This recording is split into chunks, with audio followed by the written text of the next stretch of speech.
Hi, welcome to NetBread. I make videos about whatever's on my mind, topics that catch my attention or seem worth exploring. I work full-time, so if you enjoy the content, subscribing really helps support the cause. Please enjoy. I hate that I even know about this. I genuinely resent that this is what the internet is obsessed with right now. 2 millionaire influencers beefing over a meme coin, and yet here I am talking about it because the algorithm decided this matters. I was 14 or 15 when I got into Faze. Couldn't afford a gaming PC, so I was playing Counter-Strike on a busted-ass laptop with a trackpad. Actually using a trackpad to shoot. It was tragic, but that's what I had. It was less about the game and more about that Faze shit. Trick shots, vlogs, their very own New York Faze house. I wanted it so bad. And Banks reminded me of my actual friends. Not just in how he talked, like that slurred, sarcastic way, but in how he moved. It was chaotic, it was dumb, but it felt real. He wasn't pretending to be squeaky clean or overly polished like some of the other YouTubers. Dude was just himself, messy, loud, a bit of a dick sometimes, but that's what made him interesting. And Faze Rain, he was always my favorite. I felt like I related to him so hard, honest to a fault, probably oversharing, spiraling publicly, and somehow still trying to hold it together. We're even from the same part of Canada, so I always felt this weird connection. These weren't just internet people to me. They were like my older cousins that made it out. But now, watching this shit unfold is like watching your childhood heroes get scammed by a Roblox developer. Don't even get me started on the Cardi shit. It's actually hilarious if you're detached. If you're not, it's just sad. So they drop another shit coin. Banks hyped it up like it was some next level crypto revolution. I've heard this before. And then there's Aiden Ross. This man drops 12 grand on stream like it's a bag of Doritos. Immediately regrets it. 12 racks. Vaporized. Then, plot twist. And Banks calls Aiden the only bad actor in a leaked message. I'm sorry, did we forget who launched the coin? Who convinced a million 12-year-olds that this was the next gold rush? And the internet? You already know. They pulled receipts. CSGO Wild, Save the Kids, Bank Social. This ain't even new. Banks has been caught with his pants down more times than Conor McGregor. I remember the CSGO Wild stuff. I didn't even fully understand how skins worked yet, but somehow I knew it was shady. Banks swore up and down he wasn't involved. That's his thing. Full denial until enough time passes and the heat dies down. Then he circles back like, yeah, that was kind of my bad.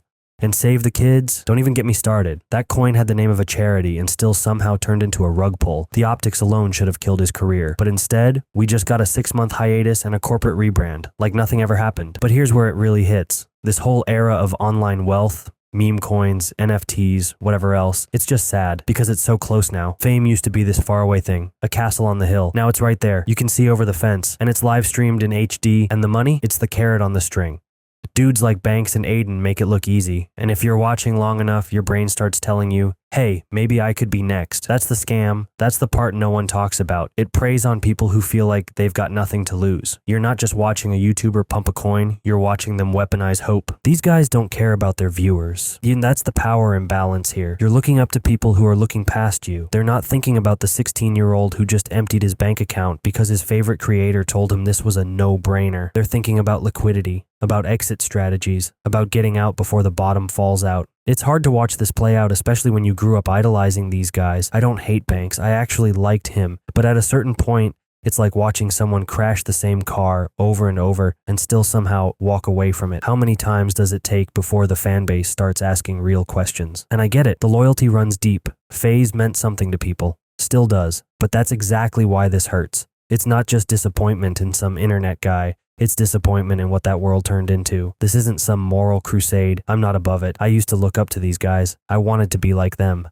I played CSGO on a fucking trackpad just to feel close to that lifestyle. And watching Banks fall apart over and over, it's like watching a rerun of a car crash. You already know how it ends, but you still stare. And each time there's this tiny sliver of hope that maybe this is the time he learns. Spoiler, it never is. And look, maybe I wouldn't care if this shit didn't feel so familiar. I used to think this could be me one day. I was literally broke, watching Faze montages on 480p, thinking if I just hit enough trick shots and talked fast enough, I could live in a house off G Fuel money. Now I'm watching the same guys I idolized stand next to crypto logos like they're at a NASCAR event trying to convince me that V-Bucks are the future of finance. It's about trust. It's about watching someone gain your trust for years, not because they were the smartest or most professional, but because they felt like your people, and then turning around and realizing they used that connection to dump a bag on your head. And that hurts in a different way, because it's not just scummy. It's parasocial warfare. It's manipulating people who looked up to you when they didn't even have $10 to spare. When you're a broke teen, you don't think he'd sell you out for a coin, but he did. And that's the fucked part. These aren't villains in a movie. They're just guys who got everything they ever wanted and still wanted more. That's what makes it so disgusting. They weren't struggling. They weren't desperate. They were just greedy.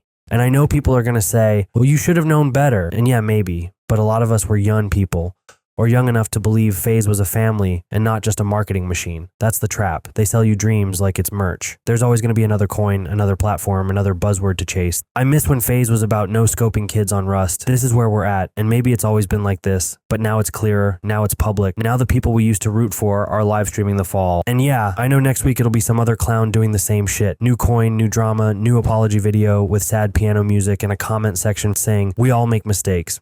Cool, just don't pretend this is anything but a business now. I don't hate Faze, I just hate what it turned into. I hate that the thing that gave us hope turned into another pipeline for dudes to rinse their audience like it's a fucking car wash. No shame, just rinse and repeat. So if you're still idolizing these guys, maybe take a step back and ask yourself why.